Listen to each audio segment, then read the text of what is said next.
Welcome to Telugu 70mm. నేను మీ నాగేంద్ర. ప్రస్తుతం అయితే మనతో ఉన్న అతిథి మన ఆదిత్య గారు. బిగ్ బాస్ గురించి రివ్యూ చెప్తారంటే యాక్చువల్లీ బిగ్ బాస్కి వెళ్దామని చూశారు, బట్ గేట్ కాడ ఆపేశారు. సరే ఎందుకులే ఖాళీ ఉంటాయి ఎందుకని చెప్పేసి నేను మన స్టూడియోకి రమ్మన్నా. ఒకసారి అని అడిగి బిగ్ బాస్ రివ్యూస్ తెలుసుకుందాం. భయ్యా welcome to our studio. Thank you. మన సబ్స్క్రైబర్స్ కూడా మంచి మంచి రివ్యూస్ ఇవ్వడానికి నేను రెడీగా ఉన్నాను. నా పేరు ఆదిత్య రెడ్డి. ఇక స్టార్ట్ చేద్దామా రివ్యూస్కి? చేసేద్దాం. యాక్చువల్లీ ఫస్ట్ మన స్టార్టింగ్ ఏంటంటే అసలు వాళ్ళ ముగ్గురు చీఫ్లు నిజంగానే గెలిచారా? ముగ్గురు చీఫ్లు అవడానికి చాలా కష్టపడ్డారు వాళ్ళు. ఫస్ట్ అయితే టాస్క్ ఆడడం జరిగింది. టాస్క్ ఆడినప్పుడు నిఖిల్ అయితే ఫస్ట్ ప్లేస్ వచ్చింది. తర్వాత సెకండ్ టాస్క్లో అయితే నైనిక గెలుచుకుంది. ఆ తర్వాత థర్డ్కి అయితే మాత్రం యష్మి గౌడ నిఖిల్ మనసు గెలుచుకుని అలా ముగ్గురు చీఫ్గా అయ్యారనమాట. ఇది ఎంత జరిగాక మా మిగతా 11 మెంబర్స్ పరిస్థితి ఏంటంటారు? రియాక్షన్ ఏంటంటారు? అంటే వీళ్ళ గెలుపు చూసి వాళ్ళ రియాక్షన్ ఏంటంటే ఒక మొత్తం 2 టీంలు అయ్యాయి. 2 టీముల్లో ఫస్ట్ నిఖిల్ అయితే ఒక టీము, యష్మి గౌడ, అలాగే నైనిక, అలాగే విష్ణుప్రియ, వీరి నలుగురు ఒకటి. విష్ణుప్రియ టాపిక్ క్వశ్చన్ కాబట్టి ఒకటి అడుగుతున్నాను నేను. ఇష్టం లేనట్టు వచ్చింది బిగ్ బాస్కి? ఇష్టం ఉన్నట్టే వచ్చింది. ఎందుకంటే ఆవిడకే ఎక్కువ హై రెమ్యునరేషన్ అంట, మనకు తెలిసింది. సరే టీం బికి వస్తే కిరాక్ సీత, ఆల్రెడీ బేబీ సినిమా తెలుసు, అలాగే సోనియా, ఆర్జీవి విత్తనం, అలాగే ఏం మాట్లాడతారు భయ్యా? అంటే విత్తనం అంటే ఆయనకున్న తెలివితేటలు అలాంటివి ఈవిడికి ఉన్నాయి. హీరోయిన్ మరి చాలా మంచి గ్లామరస్ ఇక్కడ ఉన్న దాంట్లో మంచి తెలివితేటలు. సరే నెక్స్ట్ ఇంకా ఆ గ్రూప్లో మనకి అఫ్రిది అని చెప్పి ఆ ఒక్క అబ్బాయి, అలాగే అబ్బాయి నవీన్, ఇలా సేమ్ నీలాగే ఉన్న నాగమణికంట, సేమ్ యాటిట్యూడ్ సేమ్ నీలాగే ఉన్నాడు ఆయన. ఇలా ఒక గ్రూపు. నాకు సంబంధం లేదురా అన్నట్టు ఇంకొక గ్రూప్ ఉంది. అది మన శేఖర్ భాషా గారు అయినా, అలాగే బేబక్ అయినా, అలాగే పృథ్వీరాజ్ అయినా, ఇలా నాకు సంబంధం లేదు అని చెప్పి ప్రేరణ అయినా, ఇలా ఒక గ్రూప్ ఉంది. శేఖర్ భాష గారు ఎందుకో కొంచెం కాన్సన్ట్రేషన్ మిస్ అయినట్టు ఉంది బిగ్ బాస్. అసలు ఉన్నారా? కనిపించట్లేదు పెద్దగా. ఆయన కనిపించట్లేదంటే ఆయన ఏమి బయటికి వెళ్ళి లావణ్య విషయంలో లైవ్కి ఏం పోలేదు. ఉన్నాడు, కుళ్ళు జోకులు వేస్తున్నాడు. అవి 24/7లో అయితే కనిపిస్తాడు త్వరలో. ఎందుకంటే ప్రతిరోజు వెళ్ళి లైవ్కి వెళ్ళి నిద్ర పోయి ఉంటుంది, నిద్రపోతా ఉన్నాడు. కొంచెం మేలుకోవాలి ఆ కుక్కలరిస్తే. కానీ మణికంఠ మీద మీ ఒపీనియన్ ఏంటి? నీ మీద మణికంఠ మీద ఒకటే అబ్బా, చైల్డిష్ మెంటాలిటీ అదైతే కనిపిస్తుంది. అలాగే మనోడు ఒక 2-3 సంవత్సరాలు ఒక రూమ్లో ఉన్నాను అని చెప్పి తెగ బాధపడుతున్నాడు. రూమ్లోంచి బయటకు వచ్చిన తర్వాత ప్రతిదీ ఇంగ్లీషే మాట్లాడుతున్నాడు. ఎలా అంటే మెచ్యూరిటీ కొంచెం తగ్గిందేమో అనిపించింది. ప్రతిదీ క్వశ్చనింగే, ప్రతిదీ రాంగే. ఏమండి మీరు అట్లా కాదండి, మరి ఏదో కొంచెం తేడాగా ఉన్నాడు. అంటే ఏనా నిబ్బా మైండ్ సెట్ అంటారా మనోడు? నువ్వు అలా కాదు కాబట్టి ఆయన కూడా అలా కాదని నేను అనుకుంటున్నా. పిల్లలు ఉన్నారు కాబట్టి. కూరలో కారం ఎక్కువైతే యాక్చువల్లీ ఎవరికైనా ఏంటంటే కొంచెం మంట పడుతుంది. బిగ్ బాస్ హౌస్ పెంట పుట్టింది అంటే బేబక్క కూర వండింది, దాంట్లో కారం వేసింది. కారం ఎక్కువ వేయమన్నది ఏంటంటే మన చీఫ్ నిఖిల్ అనమాట. ఆయన ఎక్కువ వేయమన్నాక ప్రతి ఒక్కరికి కారంగా ఉంది అనేసి అన్నాడు.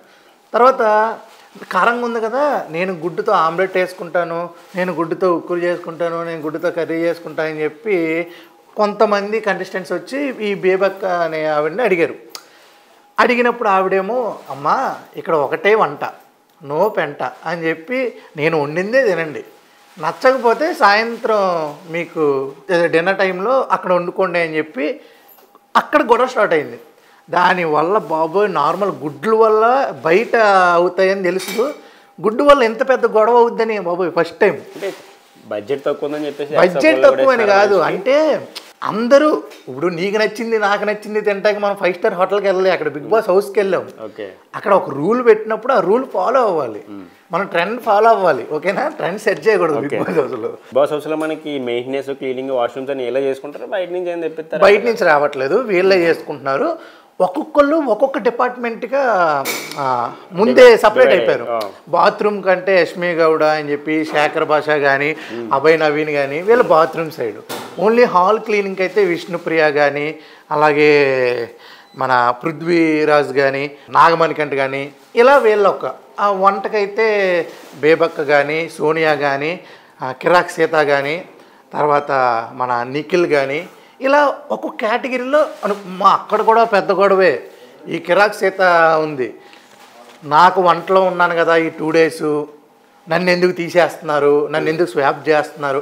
ఈ అమ్మాయి నాకు ఎందుకంటే బేబీ సినిమాలో నెగిటివ్ రాలేదు ఇంకా సేమ్ అదే నెగిటివ్ క్యారెక్టర్లో ఉన్నట్టుంది. అంటే ఒక మనిషిని పాడు చేయటాకే చూస్తున్నట్టుంది. బిగ్ బాస్ హౌస్ని పాడు చేయటానికి ఈ అమ్మాయి వచ్చినట్టు. పార్ట్ 2లో క్యారెక్టర్ ఉందని చెప్పేసి అన్నారు కదా, తనకు కూడా అది సెట్ చేసుకుంటుందేమో. మరి ఇది దారుణంగా, అంటే ఒక పాయింట్ మీద రైజ్ అయితే తప్పులేదు, పాయింట్ మీద రైజ్, పాయింట్ పక్కన పెట్టి నువ్వు నన్ను ఇలా అన్నావు, నువ్వు నన్ను అలా అన్నావు, ఇగో అన్నావు, మరి తప్పుగా మాట్లాడుతున్నారు. కిరాక్ సీత టాపిక్ వచ్చింది కాబట్టి కిరాక్ సీత నిఖిల్ కంఫర్ట్ జోన్లో ఉన్నారనిపిస్తుంది ఏంటి. ఈ కంఫర్ట్ జోన్ గురించి కూడా మాట్లాడింది. మన నిఖిల్ అంటాడు అనమాట, నువ్వు నా కంఫర్ట్ జోన్లో అనేసరికి నేను ఈ కంఫర్ట్ జోన్లో లేనా, అంటే నేనైతే బాగా వండలేదా, సరే అంటే నేను బాగా వండలేదు కాబట్టి నేను తప్పు చేశాను కదా, అన్నీ అదే అనేసుకుంటుంది. ఆయన అనేది ఏంటంటే, నాకు ఇప్పుడు బేబక్క కంఫర్ట్ జోన్లో ఉన్నారు, ఎందుకంటే ఆవిడ అందరికీ వంట చేసి పెడుతున్నారు అని అసలు ఆ వర్డ్ ఫినిష్ చేసేలోగానే క్వశ్చన్ చేసి కట్ చేస్తుంది. ఈ అమ్మాయిని బేబీ 2లో కాదు బేబీ 3లో కూడా కట్ చేయాలని నేను కోరుకుంటున్నా. సార్ మీరు కూడా చూసే చెప్పండి, ఎస్కేఎన్ గారికి చెప్పాలి సార్కి. ఇది అంతా కాదు కానీ అసలు నామినేషన్ ఏంటి, ఆ గొడవ ఏంటి, ఎప్పుడు స్టార్ట్ అవుతుంది అంటారు. నామినేషన్ ఆల్రెడీ స్టార్ట్ అయింది నిన్న ఎపిసోడ్లో, చాలా వేడిగా స్టార్ట్ అయింది. ఫస్ట్ అయితే మాత్రం సోనియా, స్వీట్ సోనియా, ఆర్జీవి గారిది పడింది ఆమెలో. ఏంటి భయ్యా అదే ఏంటంటే కొంచెం తెలివితేటలు, తెలివితేటలు, క్వశ్చనింగ్ ఆన్సరింగ్ అది పడింది. అలాగే క్వశ్చన్ చేస్తుంది, ప్రతిదానికి ఆన్సర్ ఉంటుంది, కానీ అగ్రెసివ్గా క్వశ్చన్ చేస్తుంది కాబట్టి ఆ అమ్మాయి ఒక 50% నెగిటివ్ అయ్యే ఛాన్సెస్ ఎక్కువగా ఉన్నాయి. అది కొంచెం మానుకుంటే మనకి బాగుంటుందని నా అభిప్రాయం అనమాట. సోనియా ఫస్ట్ బేబక్ని తీసింది, ప్రెజర్ కుక్కర్. అదే యాక్చువల్గా ఫస్ట్ రోజు మనకి ఏదైనా దొరికితే అసలు దాన్ని ఎలా వాడాలి ఏంటి అవేం తెలియవు. ఫస్ట్ పప్పు వండుతా అన్నది, ఆ పప్పు అంటే ఆ కుక్కర్ ప్రెషర్ వల్ల ఒక 5 నిమిషాలు లేట్ అయ్యేసరికి మా 14 మంది మీరు చేసే వంటలో అంటే మేము మీ గురించి వెయిట్ చేస్తున్నాము, మీకు అంత అశ్రద్ధ ఏంది, మీరు అలా వెళ్ళి కూర్చోవడం ఏంటి, అది ఇది అసలు లేని టాపిక్. పప్పు ఉప్పు వీటి వల్ల ల్యాగ్ చేస్తున్నా అంటే గొడవ. ప్రోమోలన్నీ అవే, అమ్మ ఏదో అయిపోయింది అని చూసా, కట్ చేస్తే ఆ పప్పు లేకపోతే ఆరెంజెస్ మీద గొడవ. ఈ గొడవల ప్రోమోలు అంతా ఓకే, కానీ కొంచెం కంటెంట్ ఉంటే కూడా బాగుంటుంది. ఈ కంటెంట్కి కావాలంటే కొంచెం మంచి కంటెస్టెంట్ని ఎంచుకుంటే బాగుంటుంది. ఈ సీజన్ కొంచెం ఫ్లాప్ అయ్యే అవకాశాలు ఎక్కువగా ఉన్నాయి వీళ్ళు చేసే ప్రత్యాపారం చూసుకుంటే. అలా సోనియా ఒక 2 కంటెస్టెంట్ని పిలిచింది, దాంట్లో ఒకరి దగ్గర అయితే అస్సలు పాయింట్ లేదు, ఇంకొక అమ్మాయి దగ్గర అయితే అసలు పాయింట్ లేదు, చేసింది బేబక్ గారినే చేయడం జరిగింది. అలాగే ఒక 5 నామినేషన్లు అయితే నిన్న ఎపిసోడ్లో చూపించారు. 5 నామినేషన్లో ఒకటైతే బేబక్క గారు, అలాగే నాగమణికంఠ, అలాగే చూసుకున్నట్టయితే పృథ్వీరాజ్ గారు, అలాగే ఇంకొక అమ్మాయి వచ్చేసి ప్రేరణ. యష్మి గౌడ్ అనేది వాళ్ళు చీఫ్స్ కదా, వాళ్ళు నామినేట్ చేయటానికి లేదనమాట. వాళ్ళ మనసులు గెలుచుకున్నారు, గేమ్ కూడా గెలుచుకున్నారు కాబట్టి నామినేట్ చేయటానికి లేదు. వేడిగా జరిగే నామినేషన్స్ అయితే మాత్రం ఇంకా పెండింగ్ అయితే ఉన్నాయి. ఆ పెండింగ్ ఈరోజు అయితే కవర్ చేస్తారని మనస్ఫూర్తిగా కోరుకుంటూ, ఇలాంటి రివ్యూస్ కావాలంటే ప్లీజ్ తెలుగు 70mm ఛానల్ని సబ్స్క్రైబ్ చేయండి, లైక్ చేయండి, షేర్ చేయండి. ఇక ఉంటా మరి, కలుస్తాం మళ్ళీ. Okay, bye. ఎపిసోడ్తో మిమ్మల్ని అందరినీ మళ్ళీ కలుస్తా. చూస్తూనే ఉండండి తెలుగు 70mm.